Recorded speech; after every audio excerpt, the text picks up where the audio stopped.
Hello and welcome. This is the video of the exponential test review. So here we go. Number 1, we're going to start at 70. That's what this part's for. And we're going to go down by 9. Then the graph has already got a scale on it. And we're going to transfer those points. They should be linear. They should be unconnected. Domain is the whole numbers, starting at 0 and going up by 1. The range is the numbers like 70 and 61 and 52, etc. Now, if you said for the domain was just what you saw on the table, okay, that's fair. Then, in that case, the range would be what you see in the table as well. But if you see it as part of a larger problem, you can keep on going. Of course, you don't really know the domain and range completely until you have the story. So my story is having 70 players and forming baseball teams because it's going by 9s. In that case, it wouldn't go on forever, right? It would have to stop above 0. But I'm not going to get picky about that when I grade it. Okay, and number 2, if your liver is metabolizing 12%, that means you're losing 12% each hour, but you have to focus on what you're keeping. You're keeping 88% of the caffeine. And as a decimal, that would be 0.88. That's what I'm multiplying by, and that's what we're doing as we go step by step. Keep multiplying by 0.88. Don't round off in the calculator, just round off when you write things down. My graph should be connected because it's still being metabolized in between the hours. And therefore my domain is continuous. And because it's continuous, I'm going to state it this way with a bracket on 0, meaning I include 0, and a comma on infinity because we never can quite get there. The range always has the lower number, well, any interval has the lower number on the left, the larger number on the right. Remember, this thing is approaching 0. The model says it will never get to 0. In reality, it will, but models and the mathematics and reality, they don't always match up perfectly. That's why we call it a model. But this thing's going to keep going towards 0, but we know it got to 200. So that's why we put a bracket on 200. And then if you just extend it forward, actually I use Desmos to make sure, somewhere between the 5th and 6th hour.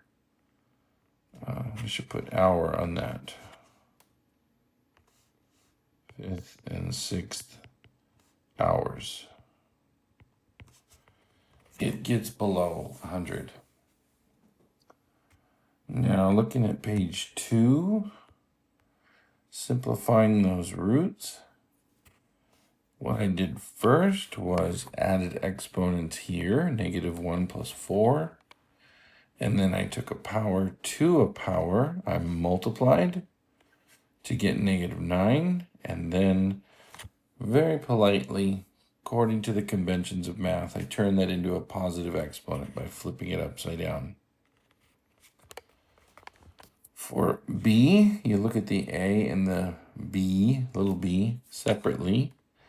There's 13 a's on the bottom and 5 a's on the top. And so that means there's more a's on the bottom. There's 8 more on the bottom. So it's 13 minus 8. And I used that up as an opportunity to flip upside down the b's. So I prop b to the negative 4 down to the bottom, b to the negative 8 up to the top, and then subtracted 8 minus 4 to get 4. Number 4, I broke down 32. Remember 32 is 2 to the 5th power. So I grouped 3 of those 2's together, and then there was 2 left over. The 3 2's grouped together became the single 2. So this right here became this. And the rest of that, this part right here, became this part right here. All I did was multiply 2 times 2 to get 4. And for b is a square root. So the square root of 48, biggest perfect square that goes into 48 evenly is 16.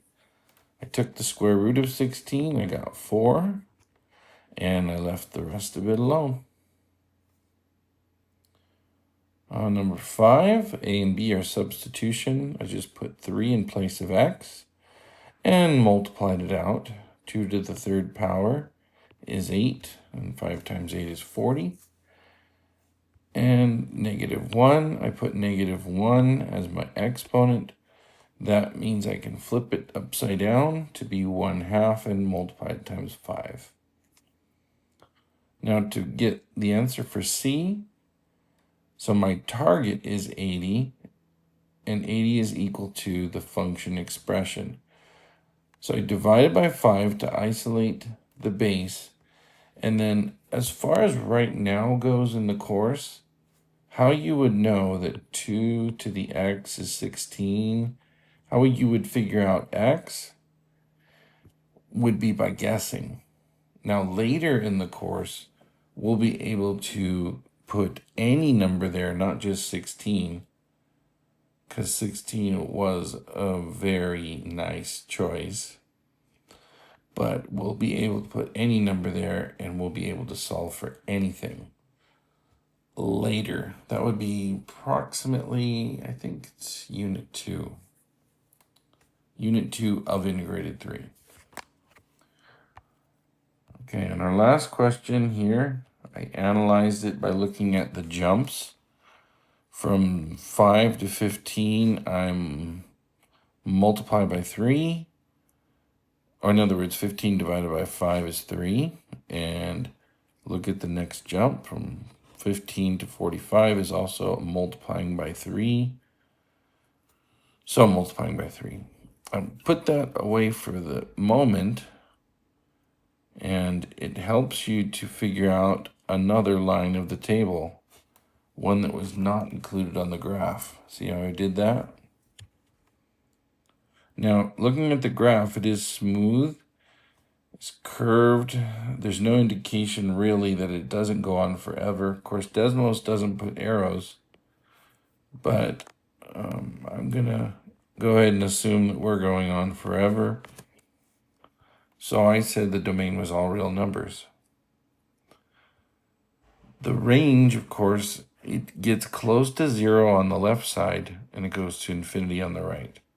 Never quite touches 0, and of course, never touches infinity. So those get parentheses. You might think to yourself, it looks like a point. But you have to use context. It's range, and range is an interval. So it's not a point, it's an interval. And lastly, my equation, it starts at 5. Remember the intercept was 0, 5, right there. And we multiplied by 3 every time, and we did start at 0. And so there we go.